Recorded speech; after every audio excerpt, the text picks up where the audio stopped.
ఆయన జగన్మోహన్ రెడ్డి లండన్ నుంచి దిగినట్టున్నాడు. దిగి ప్రెస్ కాన్ఫరెన్స్ పెట్టాడు. ఇక నుంచి ఆయన తెలుగుదేశం నాయకత్వం, కార్యకర్తలు, అధికారుల సంగతి చూస్తా అంట.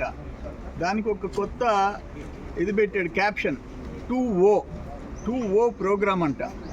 బహుశా అది 0.5గా మారిపోద్దేమో, నాకు డౌట్ వస్తూ ఉంది. ఇప్పుడు 2O programme YCP last version. ఆయన కార్యకర్తల గురించి మాట్లాడినాడు. నువ్వు కార్యకర్తల గురించి పట్టించుకున్నావా? వ్యవస్థల్ని నాశనం చేశావు. ఒక మైనింగ్, ఒక R&B, ఒక పంచాయతీరాజ్, ఒక ఇరిగేషన్, ఏ వ్యవస్థ, ఒక మైనింగ్, నీ కాళ్ళ కింద మైనింగ్ శాఖ నలిగిపోయింది. ఇసుక దగ్గర నుంచి దోపిడీ, మైనింగ్ దోపిడీ. నువ్వు ప్యాలెస్లు కట్టుకున్నావు. ప్రజలు ఇక్కడ, రాష్ట్రం నాశనం అయిపోయింది. నీ కాళ్ళ కింద నలిగిపోయింది. నువ్వు ఇప్పుడు కొత్త నాటకమా 2O అని చెప్పేసి తెరలేపుతావా? ఎవరు నమ్ముతారు నిన్ను అని అడుగుతున్నా నేను. ఈరోజు తెలుగుదేశం వచ్చింది, కాన్ఫిడెన్స్ వచ్చింది, కూటమి ప్రభుత్వం వచ్చింది, లక్షల కోట్ల పెట్టుబడికి ఇన్వెస్టర్స్ వస్తుండారు. వాళ్ళు కూడా నీ బోటోళ్ళని చూసి ఇంకా జంకుతుండారు. ఇన్వెస్టర్స్ వస్తున్నారు, లక్షల కోట్లు.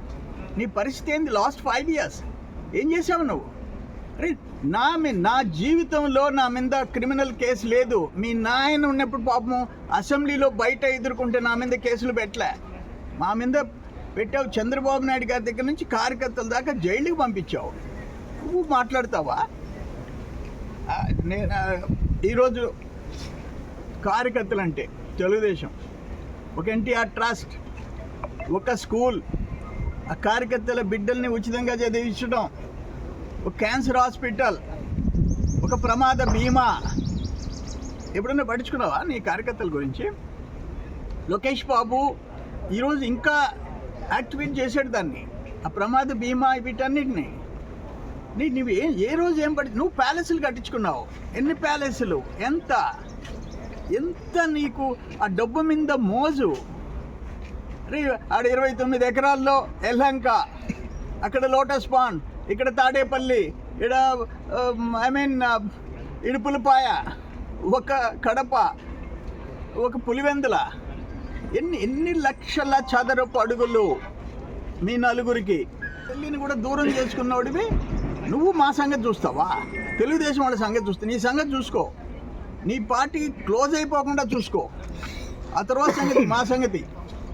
ఇప్పుడు నువ్వు ముఖ్యమంత్రిగా ఉన్నప్పుడు రాష్ట్రం ఎట్టయిందో చూస్తారు. ఈరోజు చంద్రబాబు ముఖ్యమంత్రి అయిన తర్వాత తేడా చూసి మీ రాష్ట్రం మెంబర్లు అందరూ తెలుగుదేశంలోకి వస్తున్నారు, రాజీనామా చేసి వస్తున్నారు.